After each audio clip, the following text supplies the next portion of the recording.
Testing 1, 2, 3. All right. By the way, how many of you watched the video I posted online the other time? Did it sound all right? Could you hear me talking?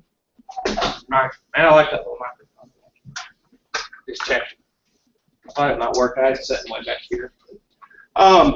Okay. Once again, while this is on video, so none of you are surprised on the midterm when you come in here and take it in a few weeks, it's not multiple choice. There's 20 questions that come off that review I gave you. You will have to memorize some of that stuff. Then again, I'm not going to be picky on spelling and exactly what I said, but you're going to have to at least know the principles and you're going to have to repeat them. All right, on this paper.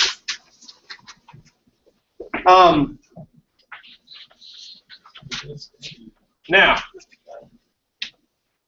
5 whys and a how. This is kind of a little, I won't say any mnemonic, but kind of a little procedure for identifying a root cause of a problem. You ask why 5 times. All right, let's just use a simple example. You're late for work. Why are you late for work? Somebody. Flat tire. Traffic. Flat tire. Why are you late for work? Traffic. Why are you late for work? Kid's sick. Why are you late for work? Come on. Woke up late. Woke up. Why'd you wake up late? I just late. I'm not Because I kept hitting the snooze button. Why'd you keep hitting the snooze button? Because I laid the phone right next to me, so I wake up early in the morning. Why do you do that? Because I don't want to get up and How are you wake going to up, fix that? put it on away, farther away. There you go.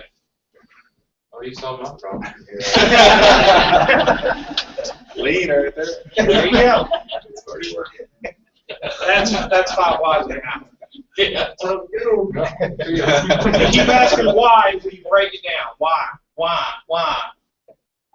And it says, well, why don't you just do that? Yeah. Okay, so take action that the problem will never reoccur. So that's kind of 5 whys and how you want to think about that and trying to determine some solutions to your problems you're going to come up with. This is the Sheward cycle for learning. Plan, do, check, act. I like this. DMAIC is what I want to use, and it's kind of an expansion. But basically, it's you want to solve a problem, plan a change, test your plan, validate whether it's true or not, observe, gather data, make sure it worked, use what you learned, standardize an improvement, and if it doesn't work, abandon your theory and start over. Right? Just a big cycle. But I like DMAIC. Sometimes I noticed before in your book that's spelled with 2 I's, but they kind of changed it over the years. I think that currently they used to go DMAII for improve and implement and control, but I like just DMAIC. All right, and it's pretty simple. Now, when you do your special projects, I would highlight even your presentations. You're going to have about 5 people. I would suggest you divide up the workload, right? Or you at least have a semblance of organization. Now, I won't tell you to do this, but I will highly suggest it because it will improve your grade if I can follow your thinking. This is the easy way to do it. All right. So, if you look on your little sheet of paper I gave you, you notice how I put some blurbs in there where it says special projects defined, special projects measure, and all through the dates. You see that? Analyze, improve. I may not got them all the way through there, but I at least got the first few in there. So that little handout I gave you, this little one sheet of paper that showed what we were doing, like, so tonight, do next time, special projects, team list, 1 paragraph, and I put a little blurb that says define. So we're in the define stage of your special project, right? And we're going to go on to the measure. If you flip this over, you'll see on June 30th, you probably should be on analyzing. July 7th, you should be on improving in your special projects. Now, I do know that not everybody can implement these changes, and that's okay, the short time you have. But you can at least tell me what you're going to do. And number 10, or session 10 on July 14th, special projects, it says control. And I know, we don't really have enough time because control is like keep it from going back the way it was. But you can at least talk about how you're going to sustain your project, right? Your solution. So that's kind of how that's split up. So it's pretty self-explanatory. The name says it all. Define the problem, measure where you're at, collect data, okay? Analyze the data, excuse me, improve the performance, implement a change, and then control. Now, there's no law in here that says you have to, you can define and measure at the same time. I'm not telling you that's the way it's structured. Like, you analyze, and you get here, and you try this. This ideal didn't work. Are you going to go here? No, you're going to go back to here and analyze some more, and then try it again. You're not going to try to control a bad solution. Okay, so it kind of jumps around. But that's just kind of a life cycle, and it's an easy way to split up your project, even if you do a Six Sigma project. When I did my Six Sigma project to get my green belt, I had the PowerPoint presentation, and I just said, well, here's where we defined it. Here's where we measured it. Here's where we analyzed the data. Analyzing the data, brainstorming, sitting together, talking about it, coming up with ideas. If you're going to have a brainstorm session, that means you all get together and talk about it. Make notes. Put it in your presentation. And we come up with all these ideas and said, that one don't work. We're just going to go with this one, right? You want to document this process. Now, why do you want to document this process? Well, because if you're going to improve something, it's not what you know, it's what you can prove. So once you get through with this project, to prove that you did something to your box, not to me, all I'm asking you for is to follow these steps. But hopefully some of these projects will get implemented, and to prove that they worked, you have to measure where you started. You analyze, improve, control. Part of that control is to measure where you stopped, right? So you got two sets of data, before and after, and you can prove to management that it worked. That's the whole point of these projects and documentation. Because you can, excuse me, doesn't necessarily some projects are a simple fix.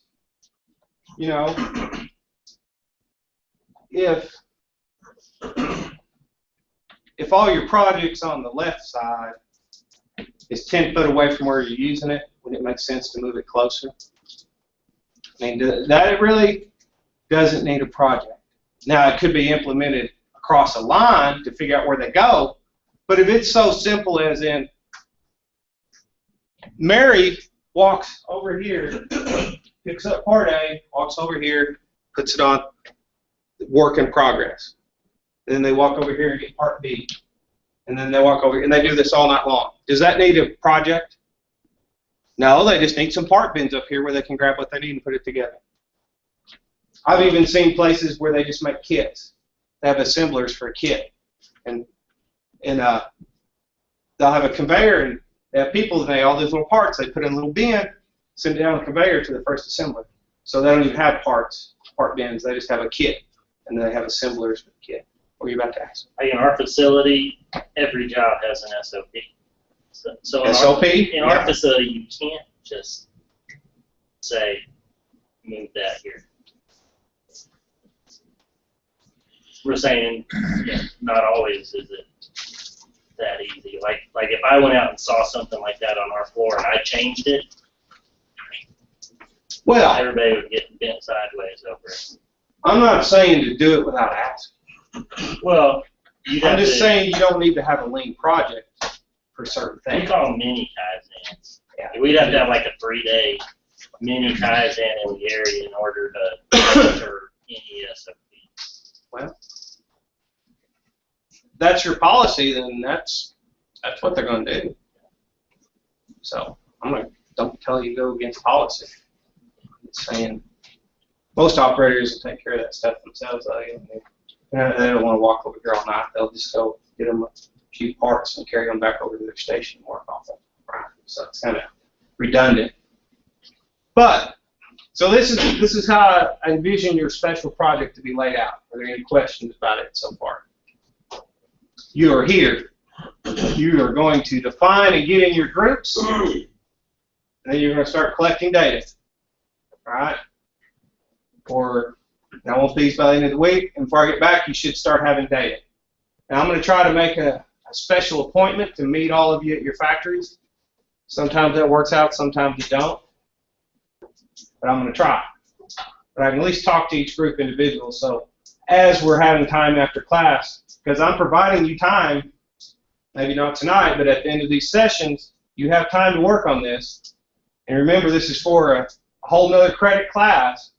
So don't wait till the last 2 classes and come to me with a junk. All right? You have a rough draft due.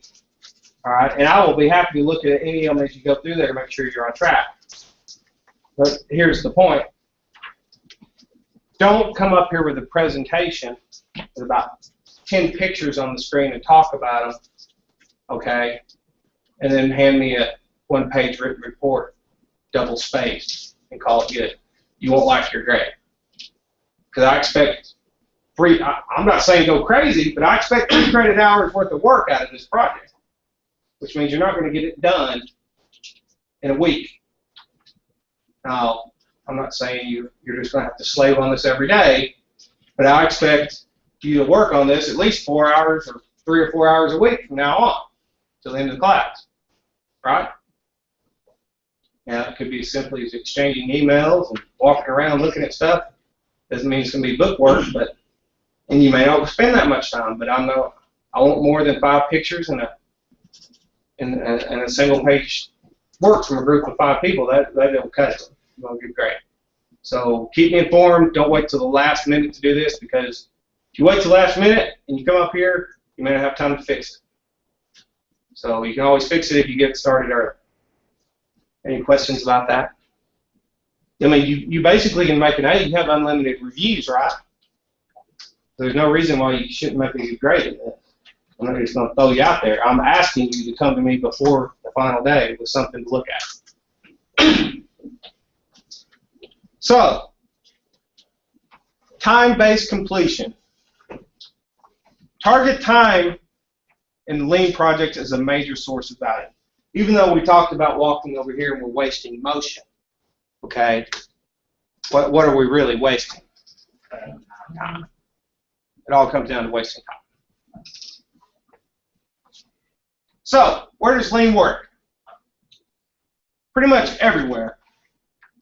Machines and processes, office work, quality, customer service, and customer relations. All right? Believe it or not, maybe they don't call it that, maybe even the people they train don't know it as that. Applebee's, Outback Steakhouse, so name some others, Chick-fil-A probably. They all do lean in their training. You see clocks on every order, everywhere you go now. Yeah. Like, do you wait till the customer shows up before you roll up the silverware and hand it to them? No. When you prep for the shift, somebody sits over there and rolls up all the silverware, right? Makes sense. When you walk into a restaurant at lunch, most of the time, if it's efficient, either the hostess grabs your stuff to carry out there, or in some places, they just set all the tables already, so I don't have to grab nothing. Whether they're going to use silverware there or not, they set all the places. So here are some focus areas to look at on your project. Waste of motion, waste of material, principles of material handling, moving stuff around you don't have to. SOPs, standard operating procedure is documents that say this is this job and this is how you do it. So those are handy. It's already got a definition of the job. Grab those up, put them in your documentation, put them in your presentation. Like he said, they have SOPs. Well, say this is the way we did it. Here's our results. Here's the SOP. Here's the new SOP that we'd like to implement, and this is what we expect us to save on it. That makes sense? So you can even do that. You don't have to change nothing. I'm not saying you have to implement any of these before the class is over, but you at least have to have a plan in action. So you walk in there and your boss is afraid to, oh, I don't want you messing with any of this. Just tell him we're putting together a proposal. We're laying it all out. And if you want to try it, that's great. If you don't, you still got credit for this class, didn't you? You had the experience. It'd be nice if you could implement it. But I don't really expect them to move so fast as to be implemented before the end of the summer on some of this stuff. Probably not going to happen. So, process improvements, product improvements, continuous flow, focus factories, common sense. That's the heart of Lean, is common sense. Now, it's not just one person's common sense. It focuses on group, right? Because what one person thinks is right is not always right. Group consensus, that's why we have groups. Maybe this guy's got a good idea, but he's not quite there. Somebody pitches in until you come with a pretty good idea at the end of it. What I want to stress to you on your special projects is you don't bite off more than you can chew. That's why I need that next week for finding a problem. I would rather you do something simple than try to jump into something very complex on your first one that doesn't make any sense. So I would like, you don't have to do anything complicated. You know, what were you talking about? Yours was not stacking up screens. Oh, yeah, screens built on those. Right. Not having them built and sit on the shelf for 6 months to a year before something comes together. Like you guys are doing, if you do something with your Dow, I don't seriously think you'll do this for a second. We want to reduce the carbon, the amount of carbon defects or the amount of impurities in our steel by 0.4% by implementing these changes to our smelting process. And that's great for somebody who's been doing this for years and has all this people behind them. They can look at all that, but that's probably not something you guys are going to do. All right? You want to keep it simple. You get where I'm going with that? And I'm sure they do those projects out there all the time. All right? But, you know, they got labs and technicians that test it. You know, you're not going to have time to do all that. So keep it simple.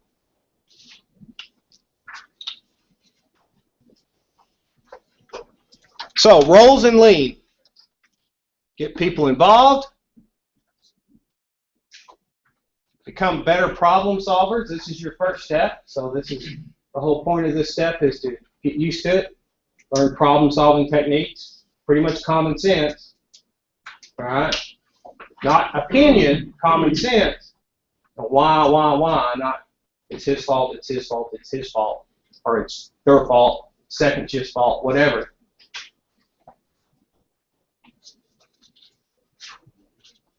People that go against Lean, I know some of these kind of repeat, but I'm going to skip through them. We see that there's people just like it the way it was.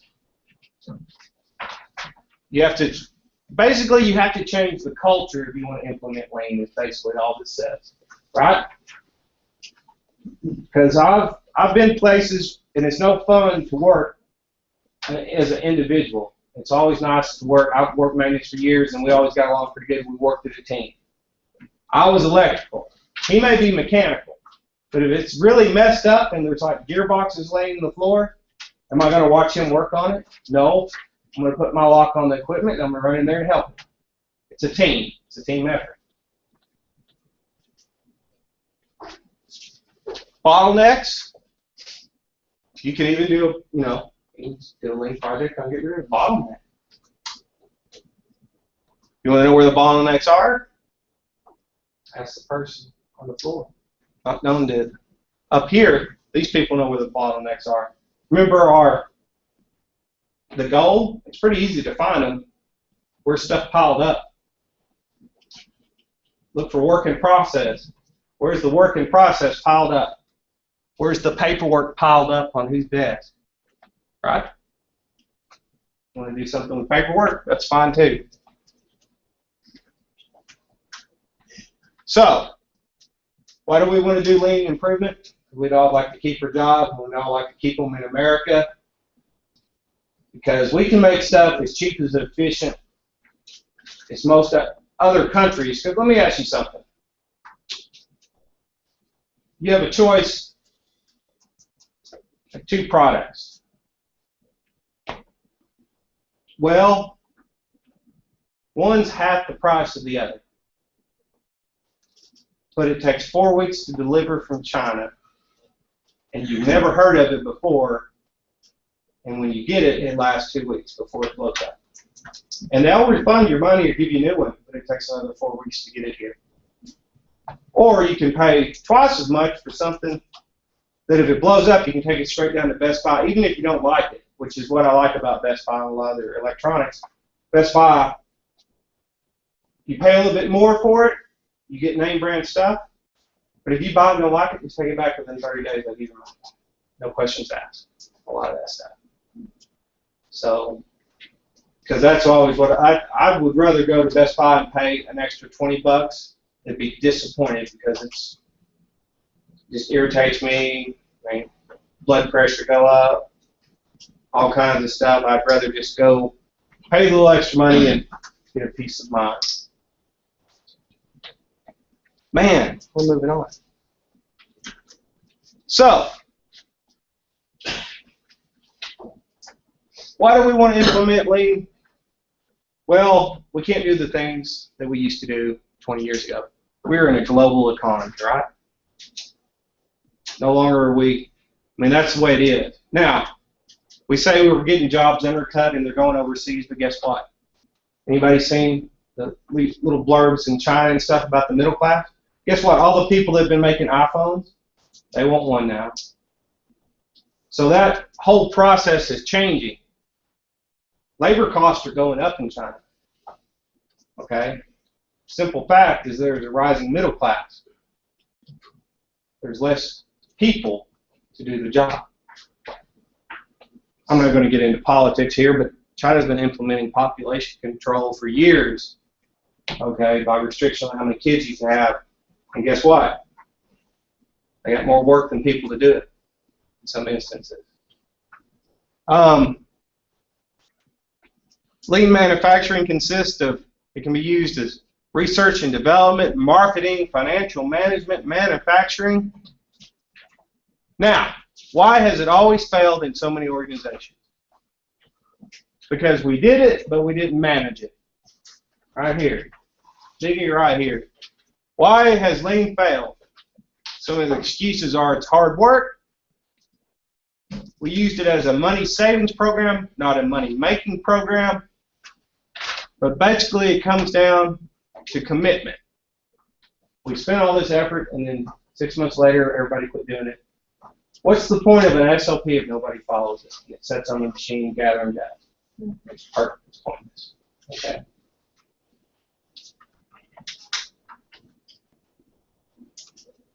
Operations office support. Now this, I like this. Now this data was actually, I pulled it up and I changed it over to a graph because it didn't make a lot of sense, just numbers. But look at this data. Guess where Japan, they're way out there and they're a little bitty island, and anything they make, they have to ship over, right? I mean, I'm sure there's a few things over there, but most everything's imported, all the raw material. So I want you to look. Europe, a little bit higher than America, but Japan, and I don't remember what I think this is cost per one, I don't know what the basis is, I don't know, that's 60 million, didn't really clarify, but Japan pays more for their stuff than any other of Europe and North America combined. A little country. But I want you to look at the rest of their cost. Look at their energy consumption to make. They pay more for all the materials but use less energy than North America. They use less direct labor than both Europe and North America. And they have less overhead. Paperwork, middle managers, upper managers. Look who's got the highest manufacturing overhead. North America. There's a lot of people and chain of command, and they have the most. So if you look at their numbers, they'll sell less cars and make more money as well. So well, we're not just talking about cars. Well, you were just saying, I'm talking about Toyota. Yeah, no, I'm not talking the whole country of Japan. They use less energy, but it costs them more and they come out ahead. How do you think they did that? They don't waste. They don't waste stuff because it costs them so much to get it in there. They don't waste it.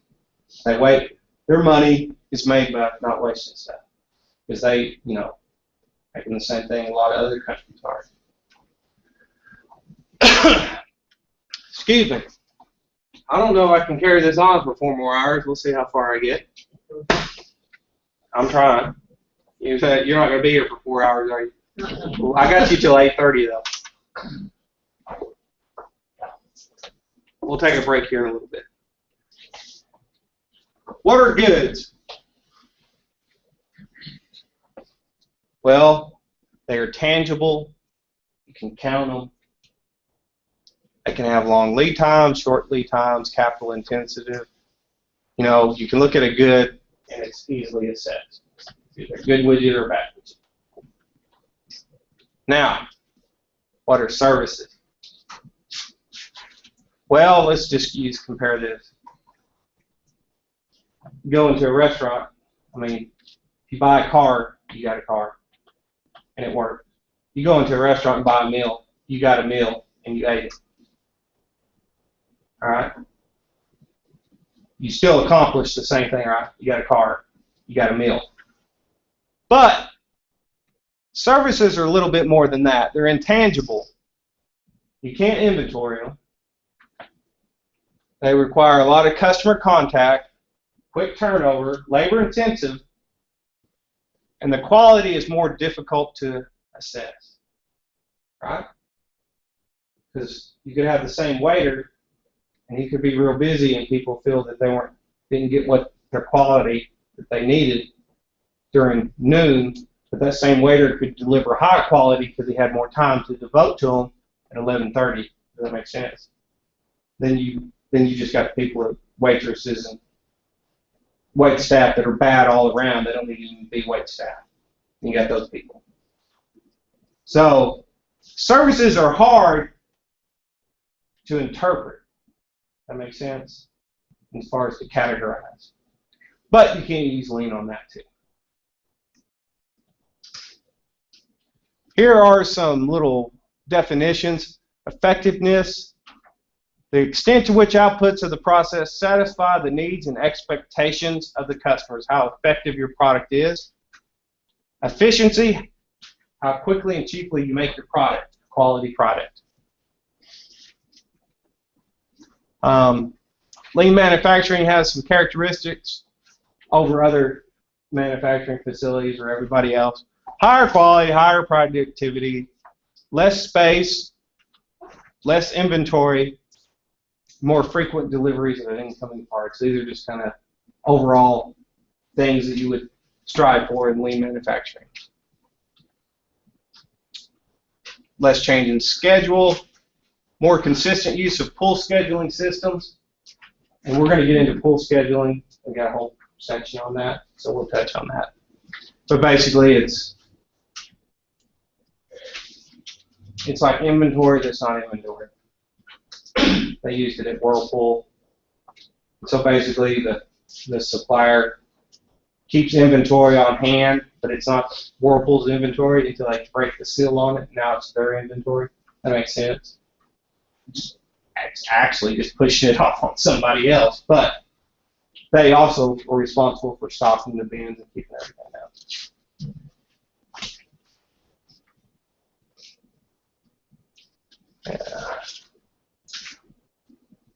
Value-driven delivery system.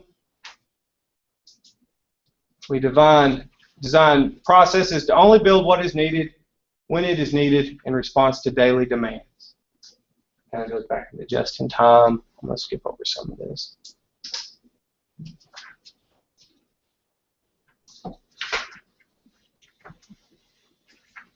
Compress handoff time between product development and manufacturing. I'll put this in here. How long does it take for a cell phone to make it to production? Done as little as a couple of months, a few months, 6 months. But guess what? We are all beta testers. It used to take years to make a phone. Now we're not talking cell phone. We're talking ringing phone. Ma Bell would make a phone, and they'd make this model of phone, and this would be the same model of phone we have for the next 5 years. You know, Grandma's phone, the tan, neutral color. You go to Grandma's house, and the phone's been there for 20 years, and guess what? It still works 20 years later. You know, you could take it, throw it off a mountain, and it would still rain. That kind of phone. But it hasn't changed. All right? It has no features. You can talk on it. Cell phones, there's always some new tech coming out, and everybody wants the new tech. So they buy the new tech. It goes back to the little camera deal. They throw out all the new tech, and then we are the testers. All right, we find the problems, we complain, post on their forums, and then after a while, they magically show an update and fix all the problems. All right, most cases. Some cases, the batteries explode. Then you don't have a product anymore. Then you have recalls and all kinds of stuff. So, customers, they are your stakeholders. All right, they are the ones that keep your business in a business. You have financial stakeholders, you know, sell stock. Resource, people that sell you stuff. The community, well, the community stakeholders are, you know, we got jobs for our community. All right. That supports all the little companies that are selling drinks and cokes and dinner and meals to all the people that work at your factory. They make money so they can go buy needed goods from them. Social stakeholders and government stakeholders is in taxes. All right. So there are all these companies not just made up of investors and workers. There's all these people. We saw that when Whirlpool went out, right? Who followed? Mall, all the little companies right behind it that supported them. A few of them managed to hang on. All right. You know who else took a hit? City of Fort Smith. They lost a lot of tax money when they went under. Well, they didn't go under. Whirlpool's they've been saying they've been going out for 5 years. So it's not really a big secret. It's slowly dwindled down to nothing. Little process flow chart. Inputs, you process it, and then we have outputs. We have all of these. We can have information, goods, and services. Here's another look at it. Value-driven delivery system focuses emphasis on the total product experience. It's intended to maintain and sustain competitive advantage. All right, kind of like the iPhone. Always the next iPhone. You got fingerprint scanners. I saw a little blurb today. They've got operating system 8 for it or something coming out. You're supposed to be able to control your whole home, your lights, download information from your pacemaker. Now it's supposed to have little sensors built in now. When you exercise, it'll monitor your heart rate. New iPhone. I guess if you hold it in your hand, it's got a heart sensor. Maybe that's what I read. Is it really? I think I said that was on something on the table for the next. So when you're jogging, when you put it on your wrist right here and you jog, it's got a monitor so you can record your heart rate as you jog. I don't know. I know they have adapters for them to do that anyway. They're going to build them into the phone. And my mother is 83, and so you can imagine how impressed she was. She does have a pacemaker, and I take her. They got a machine, and actually she'll be at the house. Yeah, Hook it I've up, seen them. and once a month you gotta put it. She'll hold it, and then it'll process it, and then send it to wherever Sparks or whatever, and they actually check it. And then when she goes in later on, they'll say, yeah, it's good, whatever. But she's impressed. She's born back in the 30s. You know what I'm saying? So to see that kind of, technology, the cell phones too, but yeah, she's really impressed. That's a good point. So, strategic planning function for a company.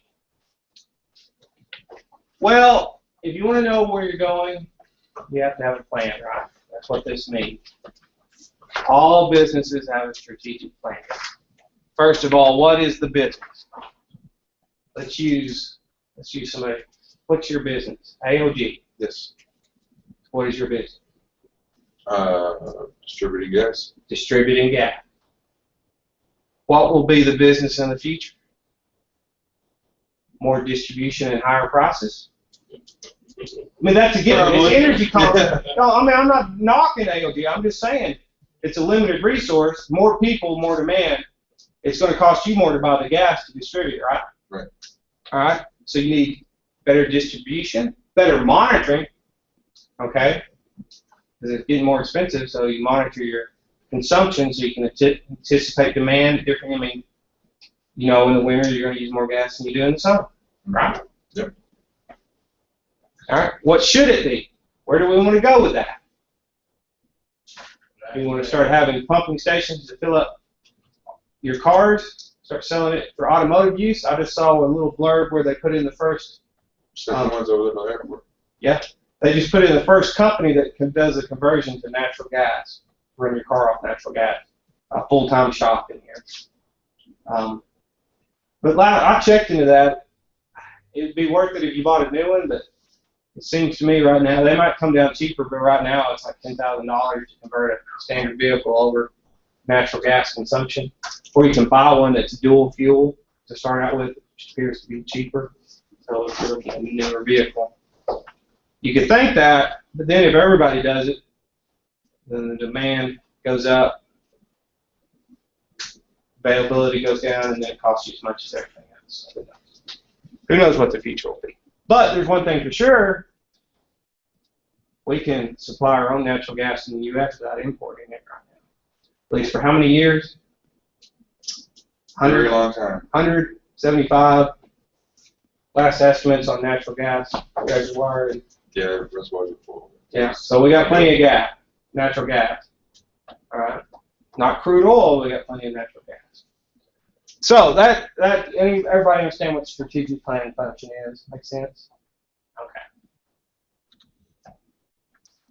Oops, wrong button. So ask yourself, what customers do we serve? What do they want? And what customers maybe should we serve? Hey, we're on Lean Tools. Let's take a break. Might get on to this one. I want to at least cover 5S, and then I'm going to let you work on your projects and get out of here. I know it's long, but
Okay, what's the ultimate goal of lean?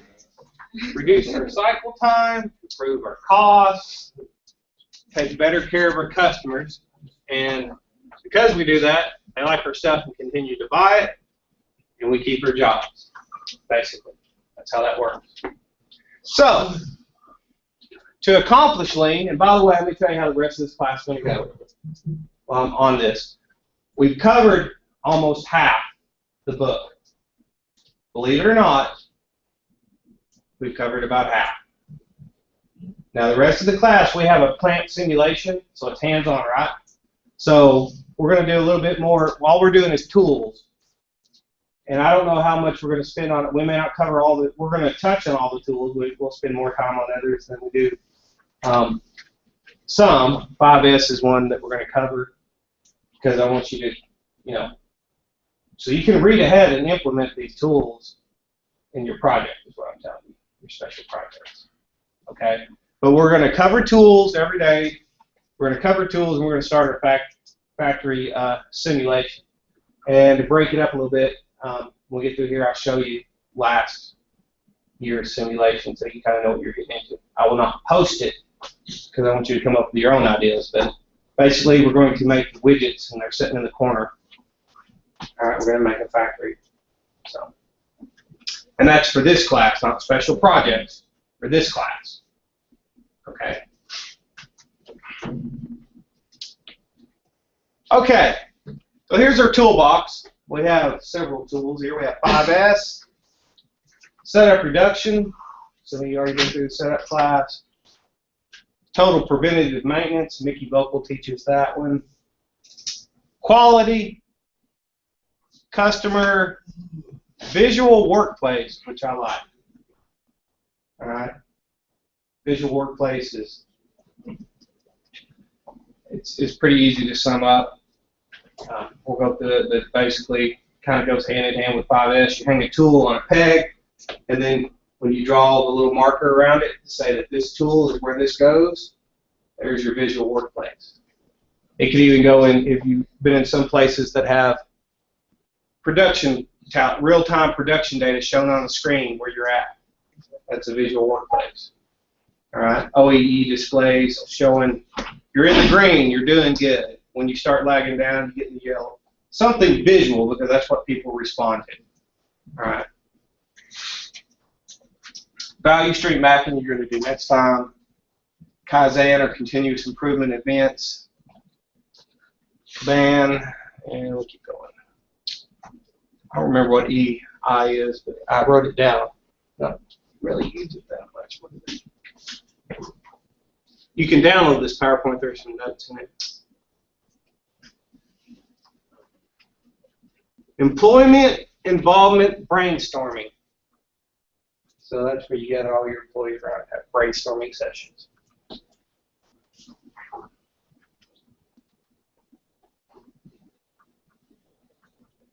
Now the important part of all of these tools is you probably don't need them all. So when you do your projects, I'm not telling you to go in here and incorporate all of them. You'll never use them all.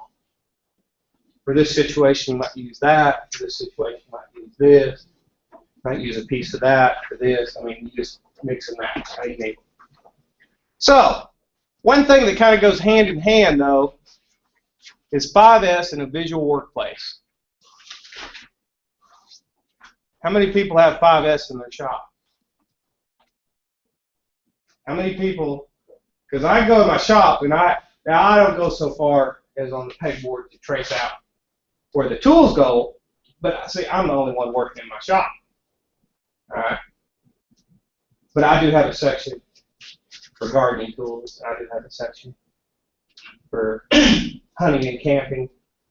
I do have a section for this and that. I don't know. I got power tools on one wall, tools on another wall. So I do have a section. I even got labels on drawers. Floats your boat. I do label stuff. My wife makes fun of me, but you know what? My wife will go, she'll ask me something about where something is, and I'll say, it's in the shop, As you walk in the door on the left, about midway's up on the top. That's where it's at. So I'm kind of the, even though it's not documented, she just asked me. I don't know about stuff in the house, but if she needs a tool or something out of the shop, I can tell her where it's at. Yeah, you got any kids? Not yet. We're working on that. I'm well aware. Maybe you can get on the chart around the tools. That's when you start. Enjoy all that order money. Yeah. I know now what my dad said.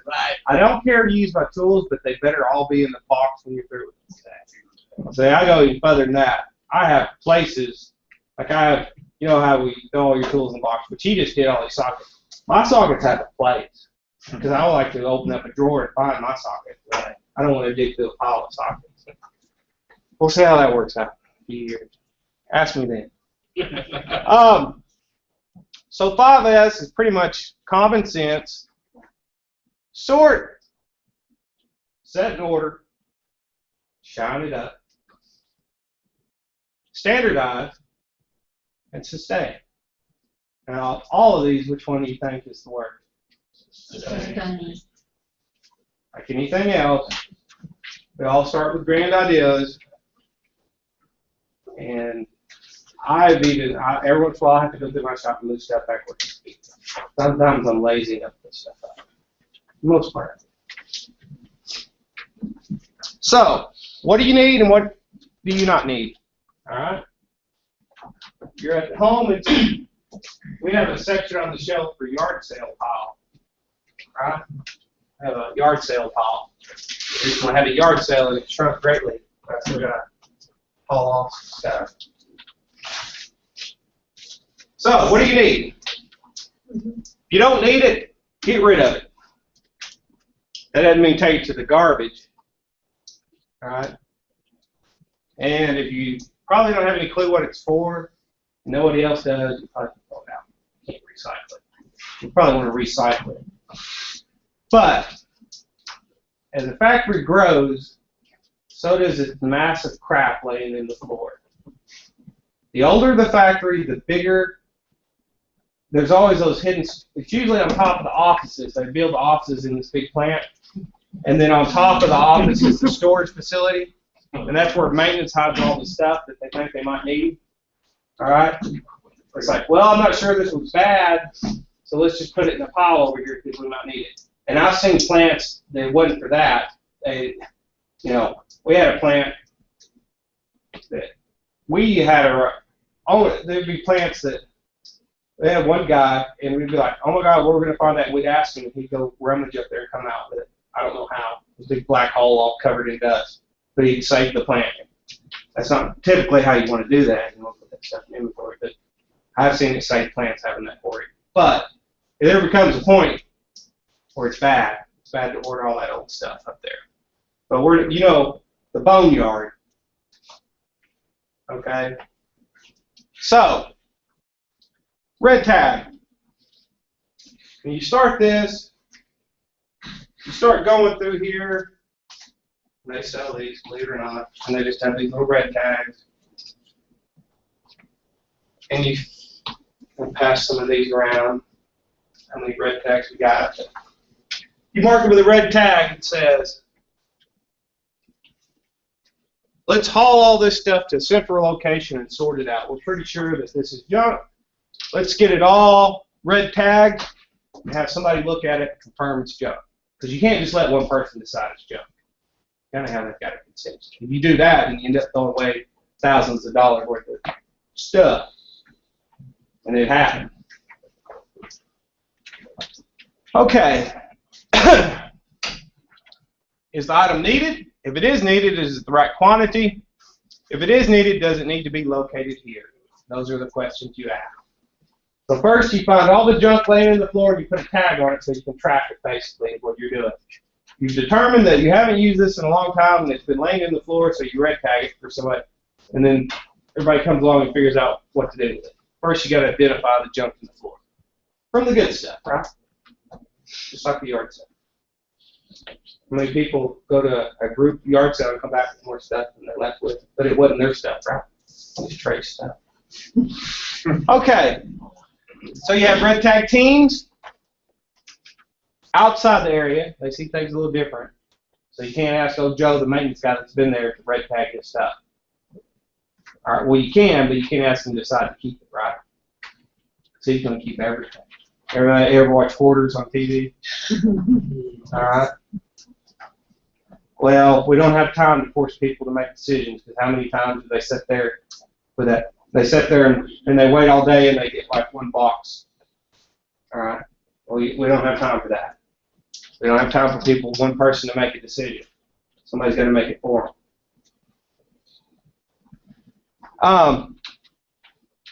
Determine how long items can remain in red tag area. Sometimes you throw them in a red tag area and see if anybody needs them for a while. Right? Gather it all up, red tag it. Make people turn in those red tags. You got to keep track. And if somebody comes along and needs it within 6 months, then maybe that needs to be a stock item. Maybe not. But if it's been red tagged for a year, it probably doesn't need to be needed. All right? You know, just depends. Here's a red tag. So you have a red tag committee. They determine if they will throw it away, sell it, return it, lend it, distribute it, or maintain in the red tag area. That means just not doing that, which is bad. Okay. What do we get when we sort is, first we get crap out of the floor where people can walk. We don't waste time looking for parts and tools. Unneeded inventory and equipment is costly to maintain. You know you have to pay taxes on inventory. You know parts crib, all those parts sitting in there, they have to go through once a year and pay taxes on it, right? Believe it or not. Thousands and thousands of dollars every year because they got stuff in their parts bin. Asset audits. Asset audits, there you go. Stuff in the way makes it harder to work, improve things, basically clean it up. Why do we set it in order? All right. Reduce motion, searching, inventory, defect, energy waste. You know, how many times have you spent more time looking for a tool than you did tightening the bolts? Everyone in here raised their hand if they picked up a tool, because I know you have. A place for everything and everything in its place. Arranging, labeling items in the work area by frequency of usage. Basically, you know, if you got like 5 tools and you need them all the time, put them up there where you need them in your little toolbox. In fact, get a smaller toolbox. You don't need to roll around if you only use 5 tools. Take your others and stick in the back, out of the way. Get out of your way. So, set in order. First step is to decide on a layout of the work area. Where are you going to put this stuff? Once you decide that, you mark it and you leave it there. Everybody has to put, basically 5S is you get it all set up, you get an order, and just like Daddy said, if you get it off the shelf and use it, put it back. Put it back. So when you use it, put it back for the next person. Set in order, visual controls. Signboard saying this is where the tools go. Color coding tools. So you have, we talked about SMED, we talked about dye changeover. All right, we have the blue dye. We paint all the tools blue that go with the blue dye. We have something that needs changed over and a certain process requires it. We call that the blue process, and everything we need to do the blue process is painted blue and put in the blue work area. Okay, outlining, shadow boards. Basically, our brains are wired that if we go and look up a list that says, please go get tool 1A to use in your SOP, go get tool. Or you can just look up and say, oh, I need the blue one. Whatever's on the blue, I need. Right? Here are some more space, heights, visibility, weight. You know, you got to be careful about hanging heavy stuff above people's heads. That can become a problem. So you got to worry, you know, put the heavy tools on the bottom. different things like that. So this is the first step towards point of use operation and continuous flow. All right. Sort out your junk so you don't have to trip over it while you're trying to do your work. That's the basis of 5S. And it eliminates all of these problems. Shine. Well, there's a different saying, and I'm not going to use it because it's being recorded on YouTube. So maybe I'll use it. If you work in poo, you feel like poo. So clean your stuff up. It's a psychological thing. Even though that little bit of grime on the floor doesn't amount to anything, a little grease smeared on the side of the equipment, it's a psychological thing. If everything's cleaned up, it's nice, new, and fresh, and you feel better. Just how we are. Some of you might disagree somewhere else. Not here. That's the way I feel about it. So, plus dust, allergies, and all that stuff, keep the place picked up. First step in cleaning is, what do we need to clean, and who needs to do it? Usually, most people, operators, take care of their own space. It's usually how that works. Sometimes we repaint. Sometimes that can be carried to the extreme. I've seen so much paint on equipment that if you touched it, a half inch fell off. But again, it looks nice. The big point with shining up stuff is if you have a piece of equipment and you got a bearing going out and you got all these little metal shavings falling to the ground. If the floor is clean, you can tell there's a problem. If it's covered in a bunch of dust and grime and oil, those just get soaked up and you can't tell. But if you got a clean floor and there's a dirty spot falling off some equipment, something's wrong, right? You can spot stuff a lot easier. Shine. Determine inspection targets. Assign jobs. Somebody has to watch and make sure it gets done, right? Have to have audits. Cleaning is inspection. Basically, if you're cleaning up a piece of equipment, you're going to notice things that are going wrong before they really go wrong. That's basically what that says. Here's some debris, oil, documents, water, excessive inventory, all the general things you might think of. Food and drink. There's nothing worse for a programmer coming back to a multi-million-dollar piece of equipment and opening up the control cabinet and finding a Dairy Queen shake inside when you just left to go to lunch. So putting your crap where it don't belong, not only is that improper, dangerous, but can be costly. Right? I use that example because it's true. It happened to me. Happened to me more than once. Do you know why? Have you ever noticed that most food production places, they make a special type of control box? It's a slanted top. And some places even build them. Like if they don't have them, they'll build little attachments and bolt them to the control panel so it's a slanted top. Well, food production, because that's a place for dust to settle, and when you have a slanted top, you can see it. It's also a place for junk to collect. And so they build not only for sanitation, but to keep the junk off the control boxes, they put slanted tops on them, or they buy them with slanted tops so people can't set stuff where it doesn't belong.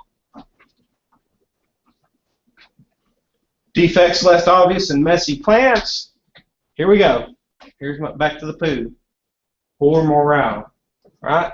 Injuries, accidents, downtime, delays, scrap. So, standardization means creating a consistent way that tasks and procedures are carried out, how they're always done. We label and mark everything with the same tags. Everything's the same, right? Without standardization, it just goes back the way it was. So it needs to be plant-wide, whatever you pick. So, assign responsibilities, maps, schedules. I'm not going to go into all of these, but here's a kicker. Cleaning should be part of the regular job duty. Okay? So when somebody's shift is over, you should, their shift is not over until they sweep up around their area. That should be the way it goes. Okay? Accountability. Because that's pretty easy to take care of if you implement the system. Guess who knows they didn't do their job? The next person that comes in behind them has to clean up after them. So accountability kind of goes without saying. Unless you have two slobs right after another. And then it's down to the first shift person when he comes in the morning. I get it. You got to do everybody. Make sure it doesn't go back. That goes back to sustain. That goes back to awareness, time, structure, support, reward, and recognition. Do audits, and whoever has the cleanest area gets a Chili's gift card, that kind of deal. Right? Whoever has the worst one gets a McDonald's gift card. I should say that. I like McDonald's.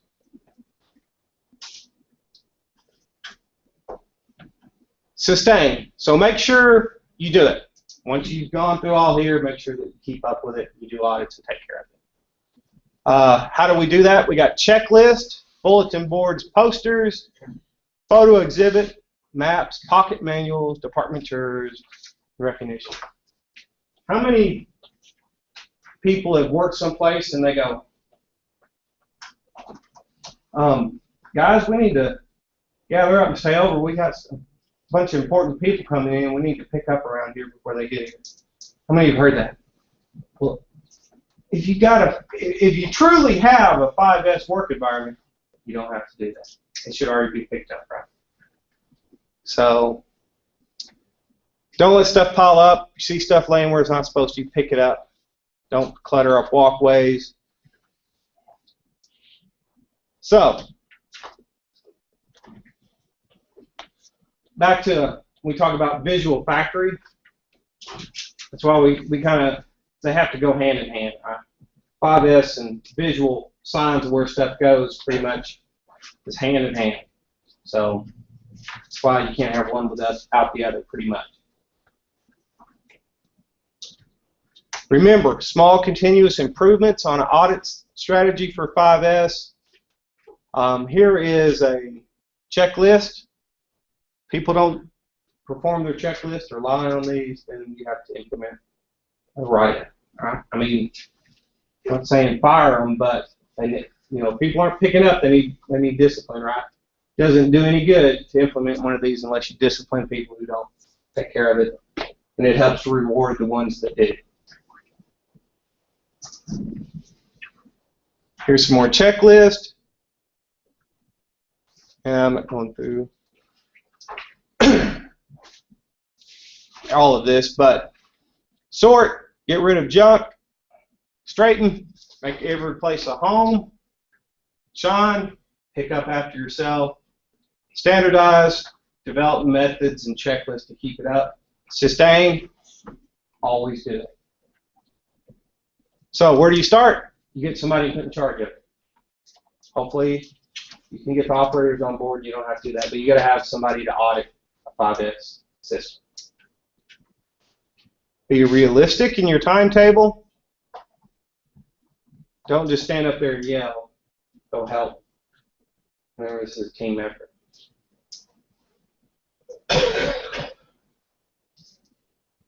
And here's just project identification. Biggie.